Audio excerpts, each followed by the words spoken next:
김서연 부장. 그룹웨어에 뜬 일정 초대를 본 순간 뭔가 잘못됐다는 걸 직감했다. 제목도 없고 설명도 없이 그저 박 부장과의 오전 9시 반 1대1 면담이라는 알림뿐이었다. 주중에 그것도 파이프라인 회의 직후라니. 나는 무심코 수락 버튼을 눌렀지만 뱃속은 케이블이 끊어진 엘리베이터처럼 곤두박질 쳤다. 이런 영화는 전에도 본 적이 있었다. 스포일러를 하자면 결말이 승진은 아니었다.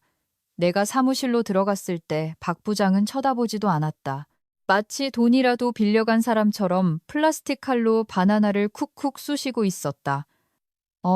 왔어. 그는 웃음기 없이 말했다. 억지로 쥐어짜낸 듯한 가식적인 열정이 담긴, 마치 자신의 강점을 다시 한번 평가해 볼 생각은 없냐고 묻기 직전에 사람들이 쓰는 그런 톤이었다. 나는 자리에 앉았다. 악수도 서론도 없었다. 그는 노트북을 깬 돌려 마치 출생신고서라도 보여주듯 반쯤 완성된 조직도를 내밀었다. 고객 이탈 관리 파트를 전략운영팀 산하로 옮기기로 했어. 그가 말했다. 윗선에서 결정된 사항이야. 그러고는 웃었다. 이는 드러내지 않은 그저 회사원의 상투적인 미소였다. 김 부장은 당분간 특별 프로젝트에 집중하는 게 좋겠다고 생각해. 특별 프로젝트. 간식을 제공하는 유배지를 부르는 그들만의 용어였다. 나는 표정을 유지했다. 자존심 때문이 아니라 그저 근육의 기억 덕분이었다. 회사의 수익이 밑빠진 독처럼 새어나가는 걸 7년 동안 막아온 사람이 자기 감정 하나 통제 못할 리 없었다. 나는 천천히 딱 한 번 고개를 끄덕인 후 가장 중요한 질문을 던졌다. 어떤 종류의 프로젝트입니까? 그는 마치 내가 암산이라도 해보라고 한 것처럼 눈을 깜빡였다. 아, 그거 있잖아. 그가 허공에 막연하게 팔자를 그리며 말했다. 고객 유지 관련 업무들이지. 로열티 프로그램이나 내부 툴 같은 거. 고객 대면 업무는 아니지만 여전히 가치 있는 일이야. 여전히 가치 있는 일이라는 말은 이렇게 번역된다. 중요한 일 근처에는 얼씬도 하지 않았으면 좋겠지만 널 해고할 배짱은 없어. 나는 그의 등 뒤에 있는 스크린을 쳐다봤다. 내 대시보드가 열려 있었다. 마케팅팀이 CSV 파일조차 읽을 줄 모르고 영업팀이 재방문 고객과 유령 고객을 구분하지 못한다는 사실을 깨달았던 3년 차에 내가 직접 만든 바로 그 대시보드였다. 탭은 엉망이었고 필터는 제멋대로였다.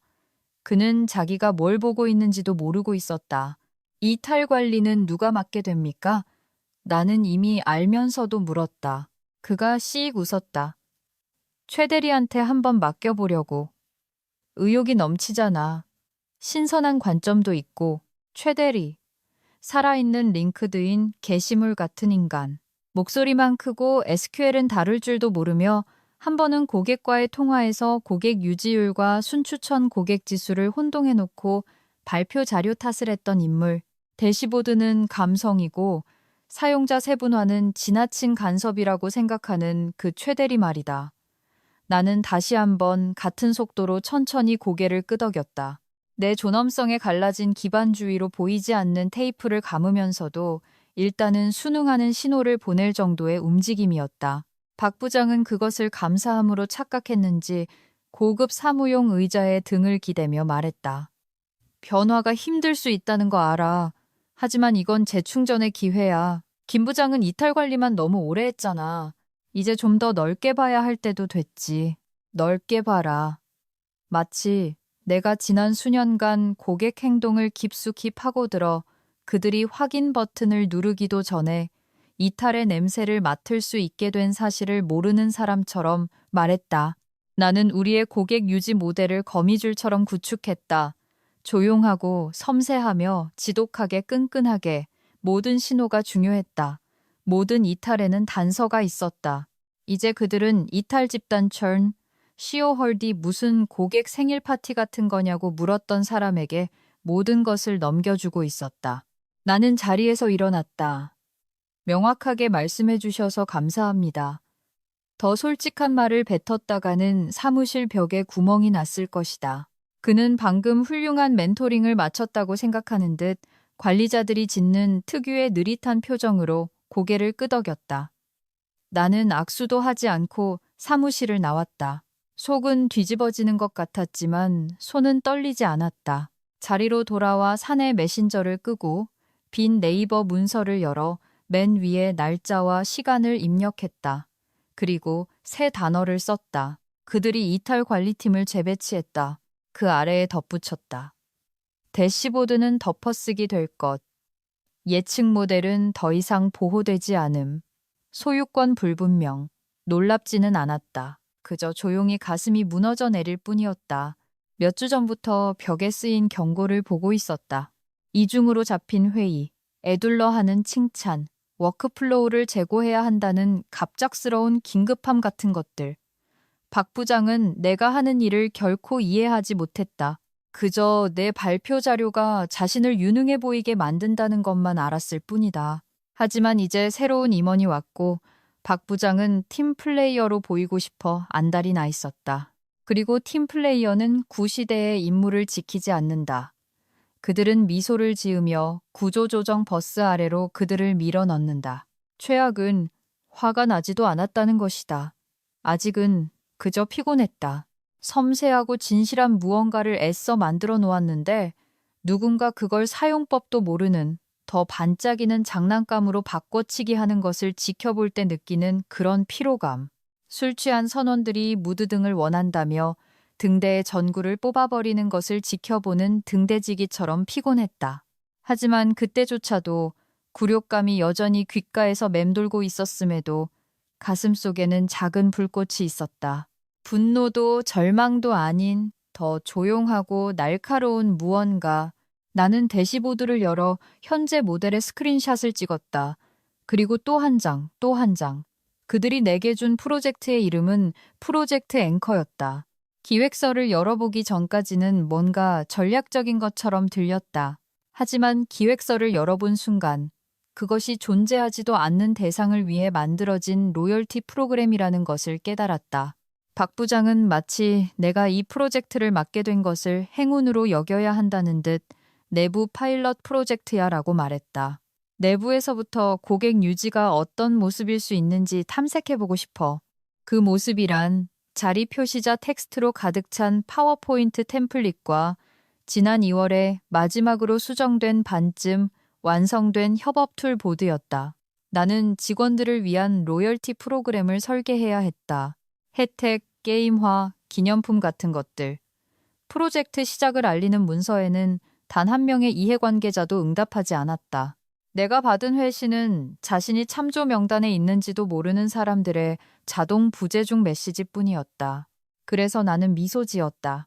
나는 예의 바른 유령처럼 사내 메신저 한 구석에 조용히 앉아 어차피 하위 폴더에서 죽음을 맞이할 것이 뻔한 프로젝트를 위해 페르소나 여정을 그리는 척했다. 한편 최 대리는 마치 난생 처음 BI 툴 튜토리얼을 속성으로 마친 사람의 즐거운 무지함으로 내 평생의 역작에 새로운 이름을 붙이고 있었다. 그는 이탈 대시보드의 이름을 고객 맥박이유로 바꿨다. 감성을 위해 구석에 심장박동 모니터 GIF를 추가했다. 그리고는 무선 이어폰과 금수저를 물고 태어난 사람의 자신감으로 성장 협의체 채널에 글을 올렸다. 더 깔끔하고 단순화된 이탈 모델을 선보이게 되어 기쁩니다. 우리가 더 크게 성장하려면 노이즈를 제거해야 합니다. 그가 노이즈라고 부른 것, 그것은 행동 기반 미세 세분화로 암호화된 10년간의 고객 유지 인사이트였다.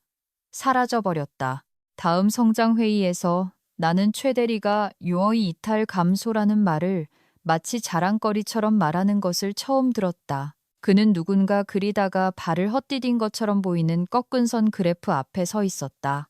박 부장은 고장난 인형처럼 고개를 끄덕였다. 개선됐군. 아주 간결해. 나는 내 자신의 장례식에 참석한 손님처럼 화상 회의 화면 너머로 그들을 지켜봤다. 그들은 내 턱이 악물리는 소리도 손톱이 손바닥에 반달 모양의 자국을 남기는 것도 들을 수 없었다. 하지만 나는 미소 짓고 있었다. 누군가 멀쩡히 잘 굴러가던 차의 엔진에 설탕을 붓고는 경량화라고 부르며 자랑할 때 짓는 그런 미소였다. 그들은 그 숫자를 자랑스러워했다. 당연했다. 최 대리가 기여도 지연 보정 기능을 조용히 꺼버렸기 때문이다. 이 기능은 고객이 이탈한 후의 행동을 적절히 시간 보정해주는 모델의 일부였다. 즉, 그의 이탈 감소 수치는 아직 기록되지 않은 이탈을 무시해야만 사실이 되는 숫자였다. 마치 연기가 거치기도 전에 화재 피해를 측정하는 것과 같았다. 실제 이탈률은 줄어들지 않았다. 전이되고 있었다. 그래서 나는 조용히 시작했다. 개인 클라우드 드라이브에 메아리라는 새 폴더를 만들었다. 박 부장이 나를 내치기 전에 백업해 두었던 원본 모델 파일을 저장했다. 마지막으로 유효했던 고객 유지 보고서의 데이터를 다운로드했다. 사내 메신저 대화, 날짜, 타임스탬프, 버전 기록을 스크린샷으로 남겼다. 그리고 첫 번째 단서를 보냈다. 나 자신에게 보내는 이메일이었다. 제목, 32주 차보고서 기여도 오류. 내용, 이탈 델타는 순 유지율 3.4% 증가를 보이나 C6 및 E2 세그먼트의 이탈은 포함되지 않음. 쿼리에서 기여도 지연 보정 기능 제거됨. 예측 무효. 첨부 파일로는 결함이 있는 대시보드 데이터와 최 대리가 자신이 뭘 하고 있는지 전혀 모르고 있다는 것을 증명하는 수정된 SQL 쿼리를 첨부했다. 법무팀에는 보내지 않았다. 아직은 박 부장이나 새로운 임원에게도 알리지 않았다. 그저 그대로 두었다. 날짜가 찍힌 검증 가능한 나의 기록으로. 그 주, 나는 아무도 요청하지 않은 로열티 프로그램을 만들고 인사팀에 보낼 일 없는 이메일을 고쳤으며 프로젝트 앵커 시간을 보냈다. 한편 최 대리는 데이터 직관을 통한 이탈 회복력 구축이라는 제목으로 점심 교육 세션을 열었다. 그렇다. 데이터 직관. 그는 유행어를 갑옷처럼 무기화하는 방법을 찾아냈고 사람들은 그것을 그대로 받아들이고 있었다. 나는 계속 미소 지었다. 내 무표정한 미소 뒤에는 불길이 타오르고 있었기 때문이다. 벽을 태우는 시끄러운 불길이 아니라 이미 보이지 않는 곳에서 기초의 벽돌을 하나씩 빼내기 시작한 사람의 꾸준한 타닥거림이었다. 스프레드시트 하나하나씩, 시작은 말이 안 되는 숫자 하나였다. 화요일 아침 프로젝트 앵커를 위해 직원 커피 보상 시스템의 스토리보드를 짜는 척하면서 나는 공개된 이탈 대시보드를 확인했다. 최 대리의 걸작, 그가 고객 맥박이라고 이름 붙이고 금으로 새긴 듯 발표했던 바로 그 대시보드였다. 맨 윗줄의 숫자는 이탈률 5.6%라고 적혀 있었고 옆에는 마치 샴페인을 터뜨려야 할 이유라도 되는 듯 작은 녹색 화살표가 붙어 있었다. 그 숫자는 거짓말이었다. 교묘하지도 않은, 그저 멍청하고 게으르며 자신감 넘치는 거짓말. 아무도 신경 쓰지 않기를 바라는 그런 종류의 거짓말이었다. 바로 지난 분기에 동일한 세그먼트는 재무 예측이 삭감되기 전 8.2%의 이탈률을 기록했기 때문이다.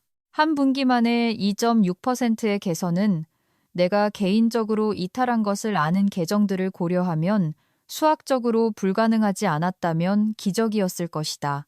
그래서 나는 마치 다시는 들여다보고 싶지 않은 낡은 일기장처럼 내 오프라인 아카이브에 숨겨둔 옛 고객 유지 트래커를 열었다. 최 대리와 그의 데이터 직관이 점령하기 전에 내가 실행했던 마지막 유효한 코호트 보고서의 고객 아이디를 교차 확인했다. 그리고 거기 있었다. VIP 고객 4곳이 사라졌다. 후속 조치 메모도, 이탈 인터뷰도, 메신저 기록도 없었다. 마치 처음부터 존재하지 않았던 것처럼 텅 비어 있었다. 하지만 나는 그들 하나하나를 모두 기억했다. 청구 투명성에 대한 우려를 2번이나 이메일로 보냈던 서울의 핀테크 스타트업, 다국어 지원 부족을 계약 파기 사유로 지적했던 물류 대기업, 분기별 검토를 요청했지만 번번이 누락되었던 제약회사, 그리고 마지막으로 확인했을 때 우리 대시보드를 그들의 지원센터에 내장했던 AI 플랫폼까지 조용히 사라졌다. 고객 성공팀에 알림 하나 울리지 않고 새로운 모델에서 이탈 사유는 자발적 이탈 사유 미지정이라는 일반적인 태그 아래에 기록되어 있었다. 그것만으로도 모든 것을 알 수 있었다. 최 대리는 기여도 지연을 제거했을 뿐만 아니라 분류 체계를 평평하게 만들었다. 제품의 불편함, 기능 불일치, UX 피로감과 같은 미묘한 이탈 사유들을 그래프는 더 예쁘게 만들고 임원들은 더 멍청하게 만드는 쓸모없는 포괄적인 항목으로 통합해버린 것이다. 경고를 위해 만들어진 대시보드가 진정제로 변해버렸다. 그래서 나는 프로젝트 앵커를 고치려는 시도를 멈췄다. 로열티 문서를 닫고 보여주기용으로 사내 위키 탭은 열어두었다. 그리고 원격 교육 세션 때 사용하던 화면 녹화 프로그램인 OBS 스튜디오를 실행하고 나의 진짜 일을 시작했다. 매주 화요일과 목요일 최대리가 업데이트된 대시보드를 게시하거나 내부 데모를 실행할 때마다 나는 녹화했다. CRM에서 이탈 메모가 소급하여 수정된 것을 발견했을 때 나는 감사 추적 기록을 화면 캡처했다. 갱신 예측이 미스터리하게 가능성 높음에서 확정으로 상향 조정되었을 때 나는 변경 기록을 뽑았다. 나는 매주 금요일마다 최대리의 대시보드 버전을 저장하기 시작했다. PDF 파일이 아니었다. 그런 것들은 선별될 수 있었다. 나는 원본 CSV 파일을 다운로드하고 타임스탬프를 찍고 해시값을 매겨 스레드 카운트라는 폴더 아래 암호화된 드라이브에 저장했다. 모든 파일, 모든 불일치, 모든 무시된 경고. 그것은 수천 개의 잘못된 레이블에 의한 죽음이었다. 그리고 침묵은 상황을 더 악화시켰다. 한때 0.4%의 이탈률 상승에도 공황 상태에 빠졌던 바로 그 경영진이 이제는 명백히 조작된 숫자에 박수를 치고 있었다.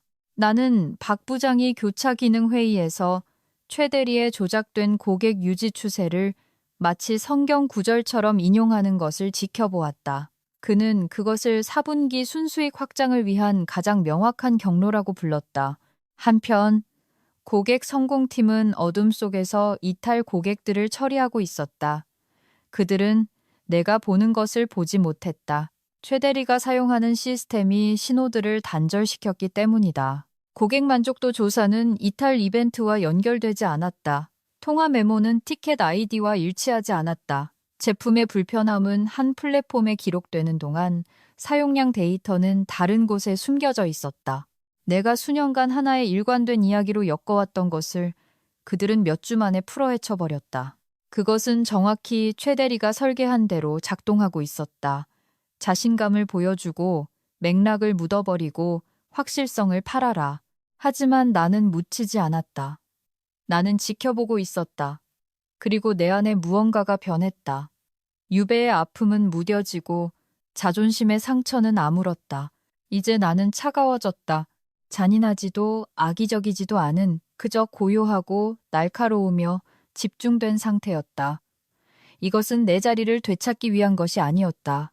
그 배는 윗선의 결정과 최대리의 대시보드에 있는 심장 박동 GIF 사이 어딘가에서 이미 침몰했다. 이것은 진실에 관한 것이었다.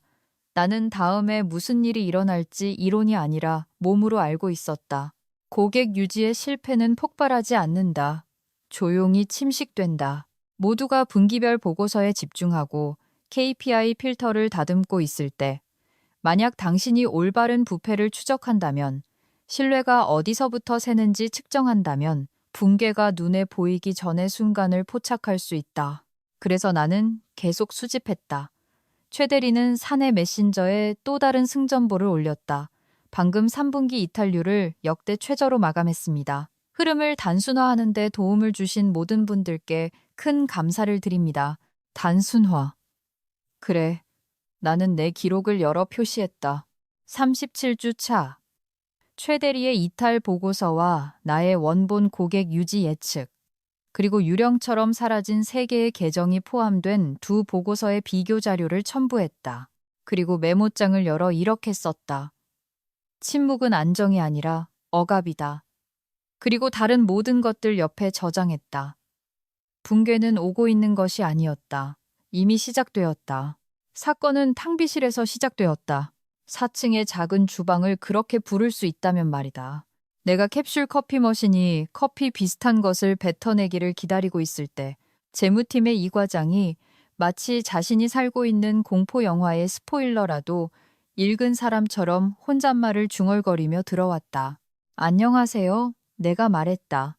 그는 끙 하는 소리를 내더니 캡슐 수거함 옆을 툭툭 치며 말했다.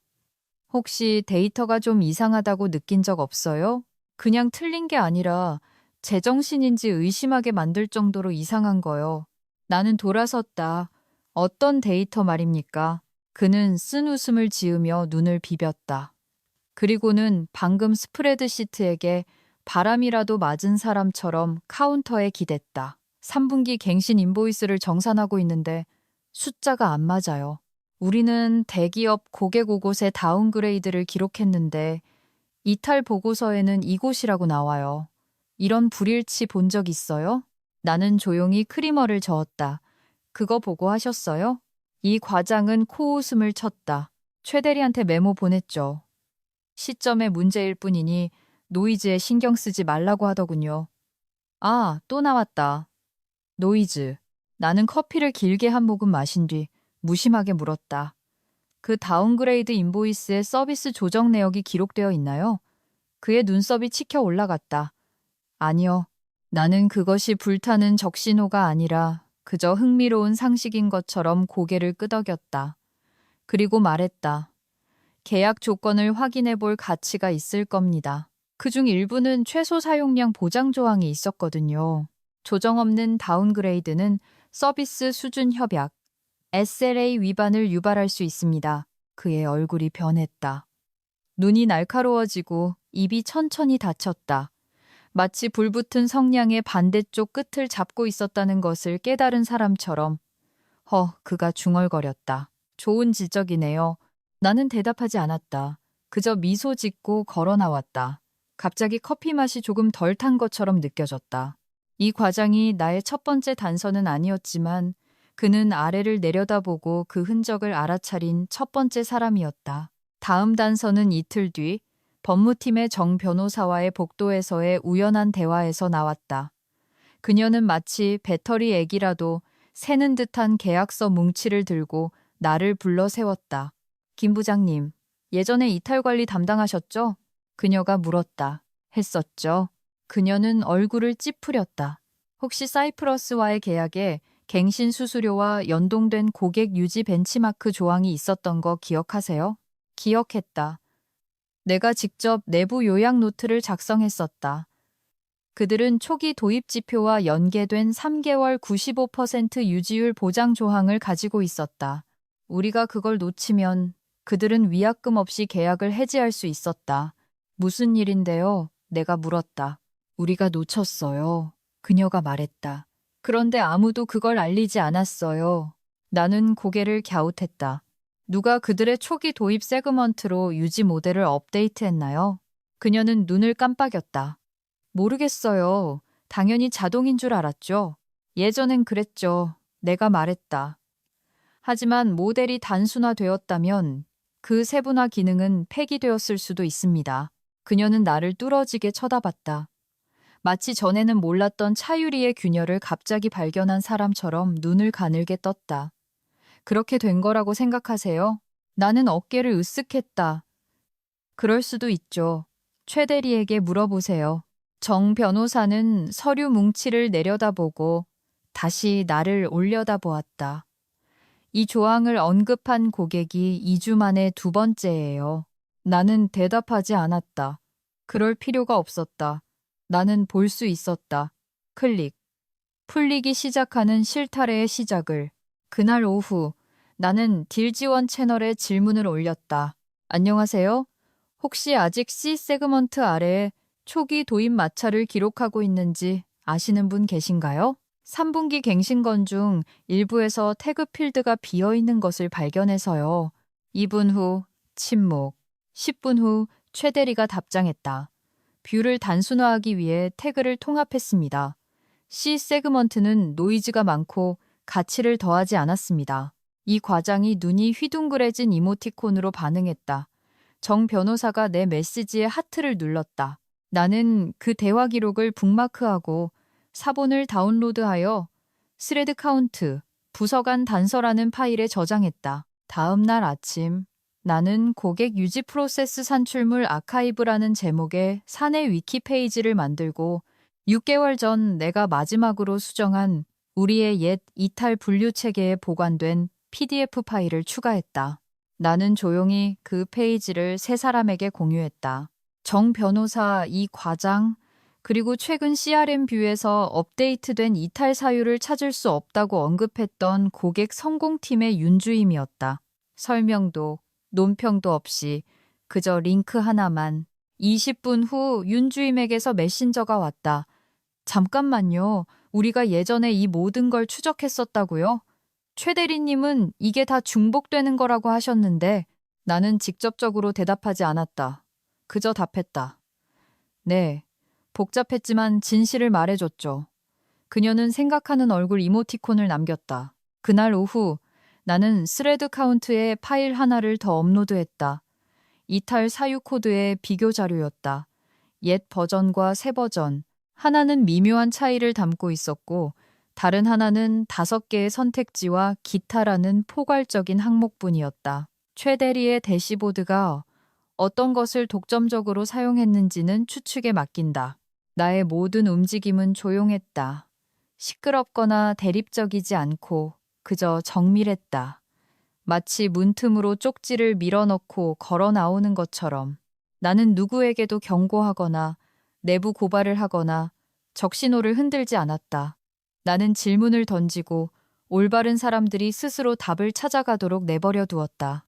그들은 아직 자신들이 동맹이라는 것을 몰랐지만 알게 될 것이다. 결국 그들은 되돌아보고 그 길이 내내 표시되어 있었다는 것을 깨닫게 될 것이다. 부패의 냄새가 나기 시작할 때까지 그 단서들을 알아차리지 못했을 뿐. 그리고 그때쯤이면 함정은 이미 설치되어 있을 것이다. 접근 권한의 열쇠는 애원이 아니었다. 신경 쓰지 않는 척하는 것이었다. 스프레드시트 형태의 내 유배지인 프로젝트 앵커는 몇 주 동안 무시당했다. 로드맵도 후속 조치도 심지어 인사팀의 수동적인 재촉조차 없었다. 너무나 넓은 목적의 진공 상태여서 회사의 무관심이 그 안에서 메아리 치는 것을 들을 수 있을 정도였다. 그래서 나는 그 침묵을 채웠다.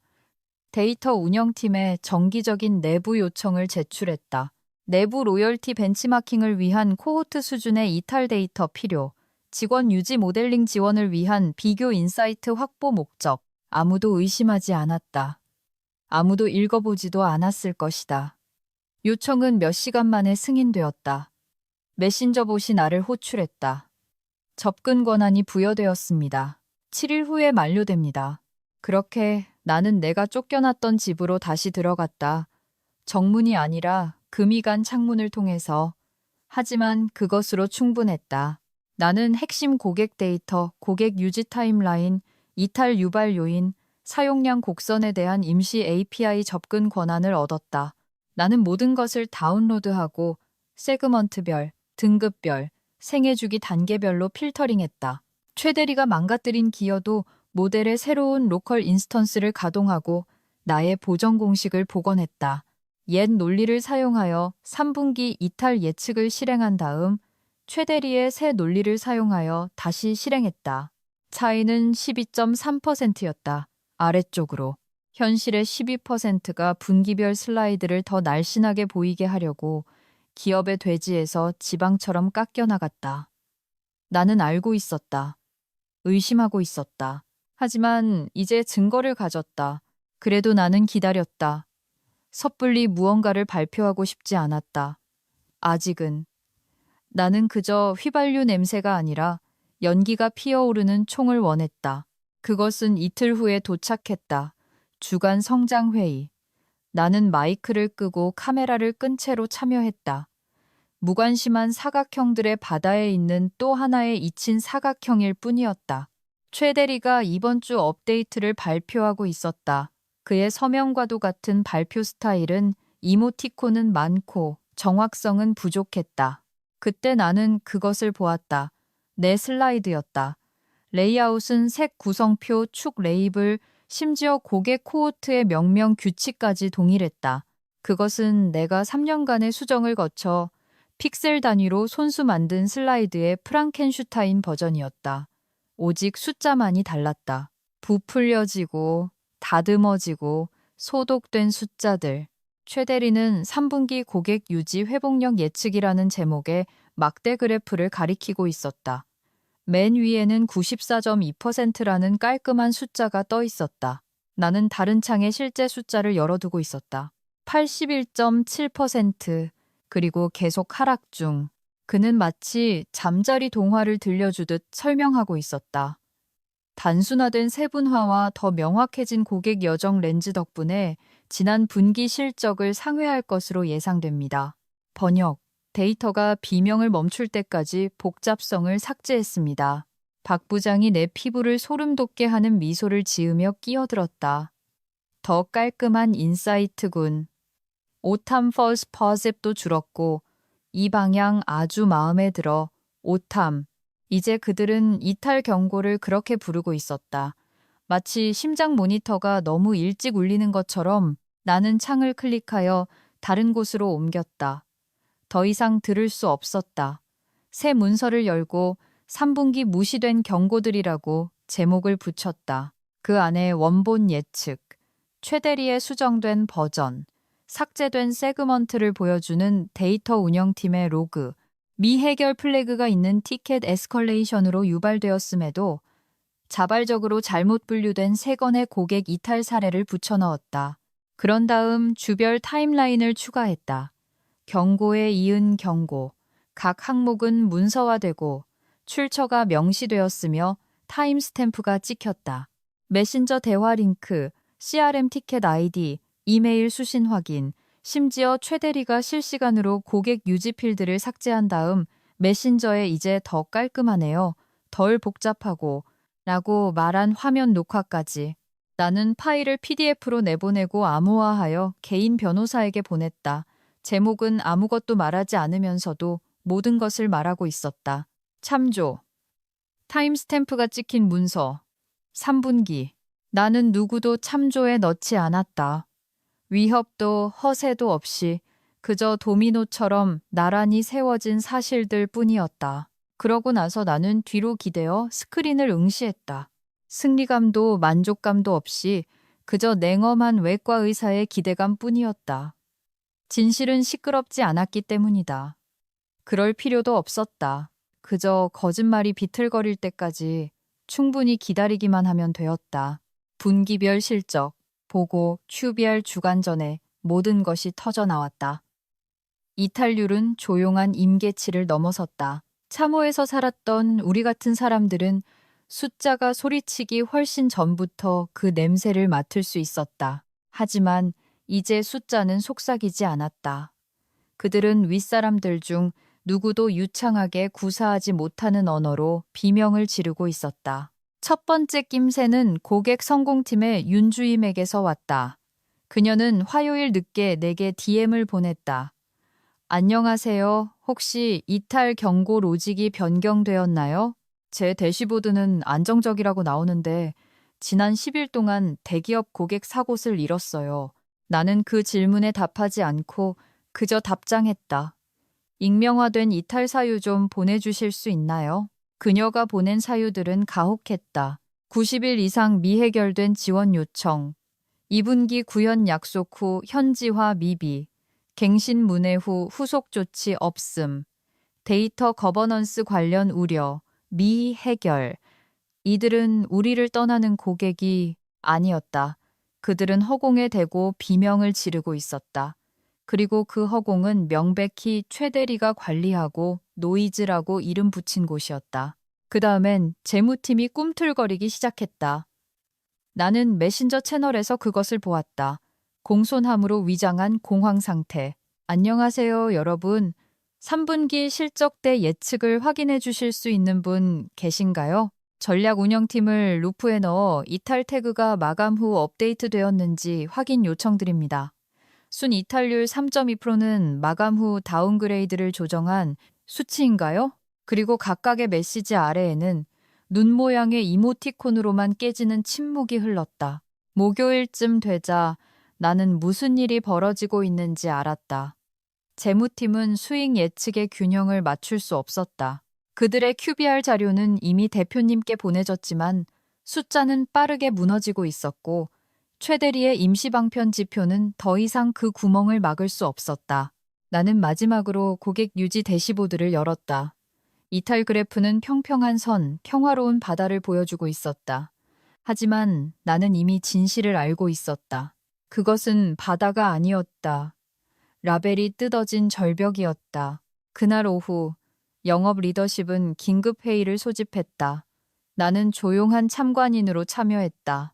팀의 절반은 마치 장례식을 발표해야 하지만 그저 사소한 일정 차질인 척하는 사람들의 긴장된 표정을 하고 있었다. 지난 2주 동안 최상위 계정 몇 개가 떠났습니다. 지역 VP 중 한 명이 말했다. 우리는 경고를 받지 못했습니다. 연락도 없었습니다. 그들은 그냥 떠났습니다. 최 대리는 회의에 없었다. 박 부장도 마찬가지였다. 그래서 영업 VP는 조용한 부분을 소리내어 말했다. 우리는 눈을 가리고 비행하고 있었고 그걸 알지도 못했습니다. 그리고 대표이사실의 한 실장이 끼어들었다. QBR을 위한 긴급 고객 유지 계획이 필요합니다. 비난이 아니라 해결책을요. 비난이 아니라 해결책을. 그 말이 내 피부를 소름 돋게 했다. 만약 그들이 3개월 전에 귀를 기울였다면 지금 해결책이 필요하지 않았을 것이다. 예방책이 있었을 테니까. 하지만 이것이 내가 기다려온 순간이었다. 의기양양하게 굴거나 승리를 자축하기 위해서가 아니라 그저 행동하기 위해서. 나는 3분기 무시된 경고들 문서를 열었다. 마지막 몇 페이지를 제거했다. 너무 상세하고 너무 가혹했다. 그런 다음 깔끔한 한 페이지짜리 문서를 만들었다. 세그먼트별 주요 이탈 유발 요인, 모델 단순화로 인해 놓친 이탈 패턴, 이전 예측 기반 고객 유지 권장 사항. 나는 이름을 지우고 메타데이터를 제거하고 회사 참조를 익명화했다. 그런 다음 3건의 익명화된 고객 사례를 첨부했다. 따끔할 정도로 마치 기여하려는 도움이 되는 분석가처럼 보일 정도로만 마지막으로 이메일을 썼다. 제목, 고객 유지 신호, QBR 참고 자료 가능성. 안녕하세요, 한 실장님. 다음 주 준비에 앞서 유용할 수 있는 몇 가지 패턴을 발견했습니다. 맥락 파악을 위해 몇 가지 익명화된 사례를 공유드립니다. 도움이 될지 알려주세요. 감사합니다. 김서연 드림. 위협도 논평도 없이 그저 그럴듯한 부인으로 포장된 구명줄이었다. 나는 보내기를 눌렀다.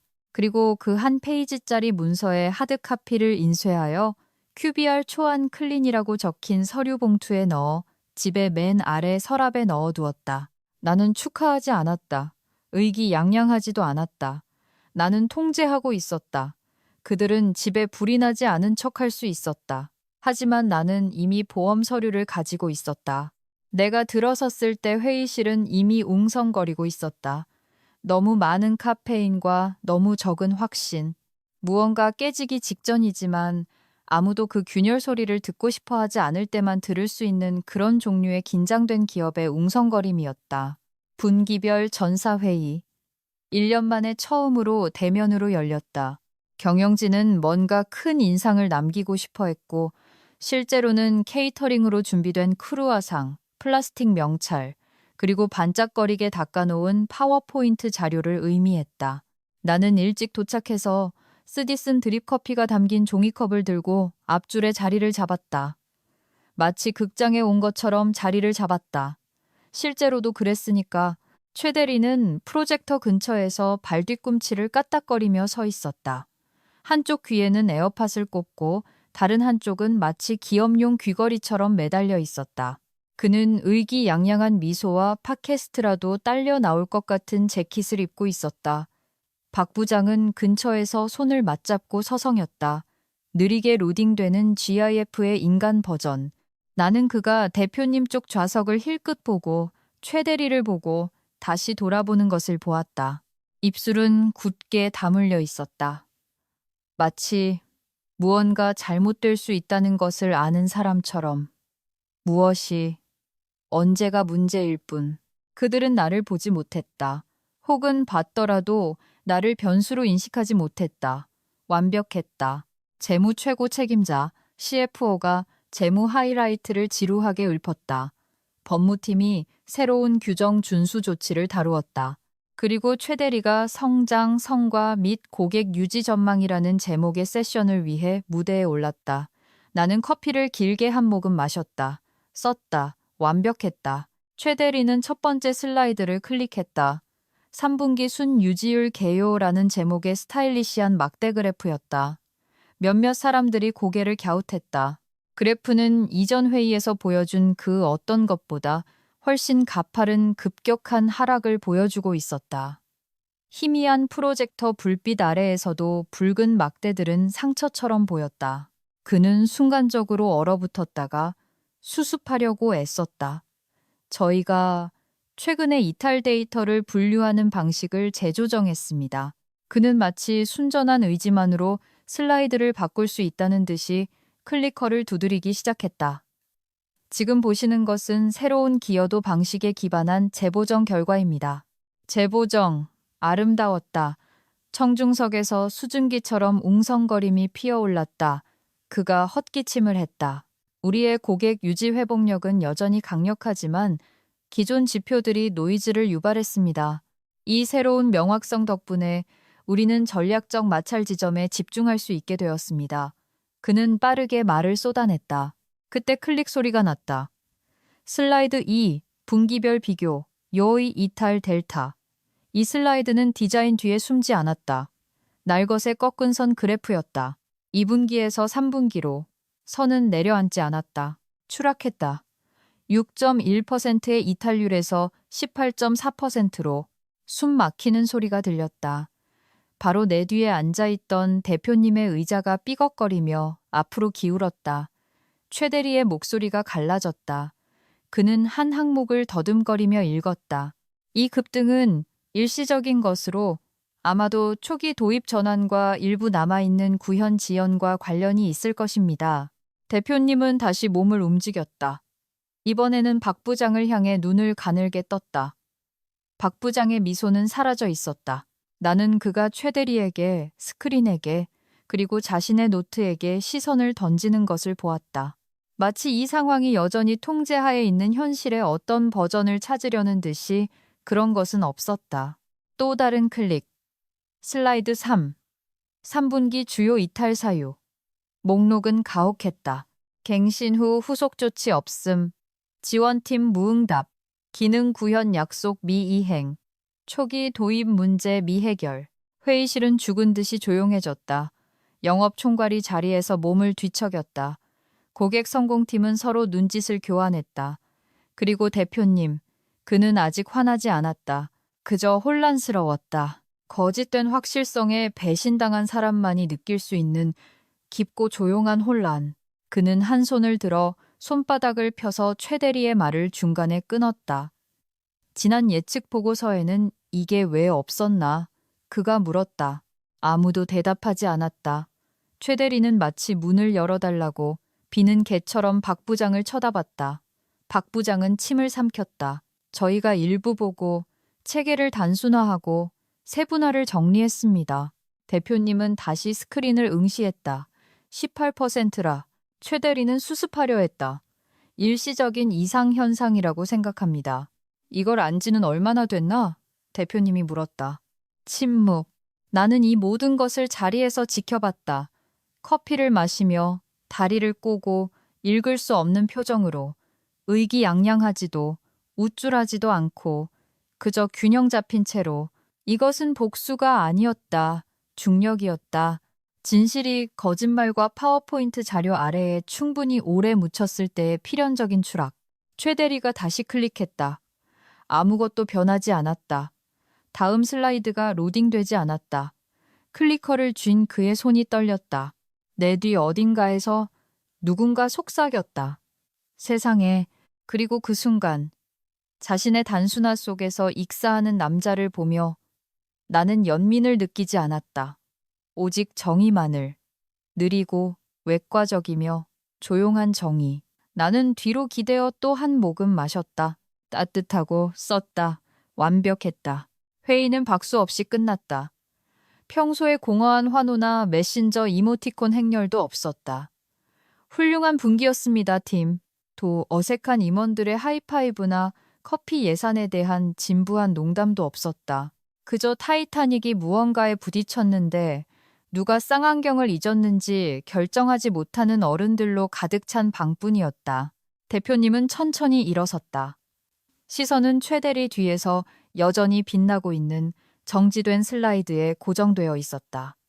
3분기 순 유지율 실적. 그는 소리치지도 서성이지도 않았다. 그저 다 큰 남자들이 지진이라도 나길 바라게 만드는 그런 지친 불신으로 자신의 리더십 팀을 바라볼 뿐이었다. 그리고 그는 조용히 물었다. 왜 보고받지 못했지? 아무도 움직이지 않았다. 박 부장은 침을 삼켰다. 최 대리는 바닥을 응시했다. 영업 VP 중 한 명이 이미 비어있는 물병에 손을 뻗었다. 쥐 한 마리가 눈을 깜빡이는 소리도 들릴 정도였다. 대표님의 표정은 변하지 않았다. 그는 그저 천천히 한 번 고개를 끄덕였다. 마치 발밑의 땅이 흔들린 바로 그 순간을 확인하는 것처럼. 그리고 그는 떠났다. 극적인 퇴장이 아니라 그저 등 뒤에서 문이 닫히는 소리뿐이었다. 그 뒤에 이어진 침묵은 어떤 비명보다도 차가웠다. 다음 날 아침 법무팀은 이빨을 드러냈다. 이메일을 받기 전부터 알고 있었다. 규정이 피에 굶주린 복수심으로 변했을 때의 공기를 느낄 수 있었다. 고위 임원의 배신 뒤에 따르는 조용한 광기 같은 것. 메신저 채널은 느려지고 일정 초대는 늘어났다. 사람들은 다시 이메일에 완전한 문장을 쓰기 시작했다. 가식적인 친절함은 사라졌다. 그리고 일이 터졌다. 법무팀으로부터의 호출. 제목, 데이터 접근 및 고객 유지 로그 요청. 2분기, 3분기 감사. 비난도 경고도 없었다. 그저 내부 보안관들의 정중한 싸움 신청이었다. 그들은 모든 것을 뒤지고 있었다. CRM 로그, 데이터 추출 기록, 대시보드 변경 이력. 특별히 나를 찾으려는 것이 아니라 그저 누수 지점, 경로, 그리고 누가 무엇을 언제 알았는지를 찾으려 할 뿐이었다. 하지만 그들은 어쨌든 나를 찾아냈다. 내가 그렇게 만들었으니까. 내가 남긴 깨끗한 단서들은 내부 고발만을 위한 것이 아니었다. 타임스탬프가 찍힌 명확성을 위한 것이었다. 기록되고 분류되고 보관된 익명의 제보도 뒤에서 꾸미는 드라마도 없이 그저 진실뿐. 제대로 구축된 진실은 왜곡될 수 없다. 얼마 지나지 않아 또 다른 이메일을 받았다. 이번에는 짧고 개인적이며 법무팀이 아니었다. 한 실장 대표이사실 실장으로부터였다. 제목, 이야기 나눌 수 있을까요? 참조도 수동적인 긴급 표시도 없이 그저 조용한 백기였다. 나는 그녀와 개인 화상 회의실에서 만났다. 그녀의 배경은 흐릿했고 내 배경은 아니었다. 시간 내주셔서 감사합니다. 그녀가 말했다. 나는 그저 차를 마시며 기다렸다. 그녀는 피곤해 보였다. 지난 24시간 동안 회사의 전략적 로드맵이 얼마나 모래 위에 지어졌는지를 깨달으며 보냈을 것이다. 그녀의 등 뒤에는 침묵의 메아리가 울렸다. 저희가 일부 이탈 예측, 특히 3분기 이전의 신호들을 추적해보니 부장님께로 귀결되더군요. 나는 한번 고개를 끄덕였다. 그럴 겁니다. 그것을 상부에 보고하지 않으셨더군요. 나는 눈썹을 치켜 올렸다. 저는 운영 채널을 통해 3번의 요청을 제출했습니다. 누락된 초기 도입 세그먼트에 대해 질문했고 재무팀의 코호트 격차를 알렸으며 폐기된 분류체계 필드에 대한 문서를 공유했습니다. 저는 더 이상 상부에 접근할 수 없었기 때문에 보고하지 않은 것이 아니라 못한 것입니다. 그녀는 한숨을 쉬었다. 박 부장님과 최 대리님이 윗선에서 결정한 사항이라고 했습니다. 저는 그 결정을 존중했고요.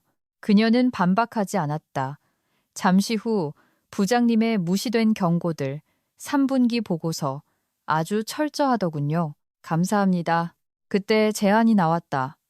저희는 부장님을 복직시키는 것에 대해 이야기하고 싶습니다. 예전 자리 말고요. 더 넓은 범위, 더 직접적인 접근 권한이 있는 자리로요. 깔끔한 직책으로. 나는 그녀가 그 무게를 느낄 수 있도록 충분히 오랫동안 침묵했다. 그리고 말했다. 아니요. 그녀는 눈을 깜빡였다. 아니요. 나는 미소 지었다. 잔인하지 않게. 그저 깔끔하게. 제가 조건을 정하지 않는 한은요. 그녀의 눈이 약간 가늘어졌다. 조건이 무엇입죠? 나는 앞으로 몸을 기울였다. 대표님께 직접 보고합니다. 박 부장도 최 대리도 거치지 않습니다. 모든 시스템 접근 권한을 복원받고 싶습니다. 플랫폼 권한, 제가 적합하다고 판단하는 것은 무엇이든 구축하거나 해체할 자유, 감사 가시성이 확보된 저의 옛 고객 유지 모델 복원. 제가 누군가 숫자로 거짓말을 하고 있다고 말하면 그 의견은 경청되어야 합니다. 내가 말하는 동안 한 실장은 노트를 타이핑했다. 아, 내가 덧붙였다. 2분기 소급 적용을 포함한 스톡 옵션도요. 그녀는 타이핑을 멈췄다. 그건 큰 요구입니다. 나는 어깨를 으쓱했다. 유령에게 회사의 유지 엔진을 재건해달라고 믿고 맡기는 것도 큰일이죠. 그녀는 천천히 한 번 고개를 끄덕였다. 대표님께 전달하겠습니다.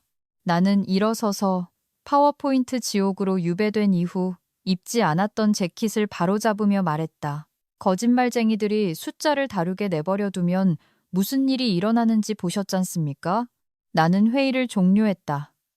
극적인 음악도 마이크 드롭도 없이 그저 조용히 되찾은 권력. 그리고 이번에는 그들이 그것을 사용하기 위해 허락을 구해야 했다.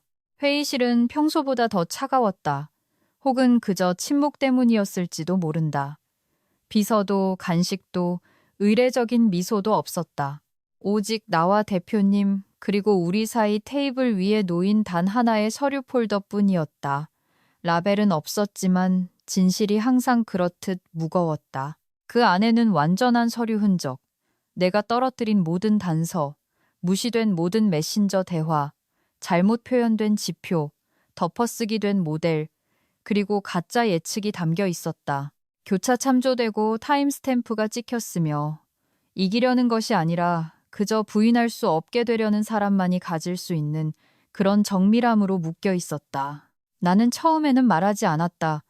그가 그것을 열고 첫 몇 페이지를 훑어보고 최대리의 고객 유지 성공 메신저, 게시물과 바로 그 주에 있었던 실제 고객 이탈 기록의 출력물을 나란히 읽도록 내버려 두었다. 그의 얼굴은 꿈틀거리지 않았다. 분노도 수치심도 없이 그저 느리고 서서히 깨닫는 체념뿐이었다. 마치 자신이 겪고 있는 자동차 사고가 새 블록 전부터 시작되었고 아무도 제대로 운전하고 있지 않았다는 것을 깨닫는 사람처럼 나는 그에게 그것을 설명해 주었다. 설명하기 위해서가 아니라 기록하기 위해서. 마치 기업의 무관심이라는 죄를 위한 법정 속기사처럼 이것이 내가 한 차트를 가리키며 말했다. 첫 번째 조용한 적신호였습니다. 최 대리가 세분화를 통합했기 때문에 놓치셨죠. 모든 것이 더 깔끔해 보였지만 위험은 그 아래에 고였습니다. 다음 장. 이때부터 영업팀이 신뢰를 태우기 시작했습니다. 후속 조치 없이 갱신이 밀어붙여졌죠.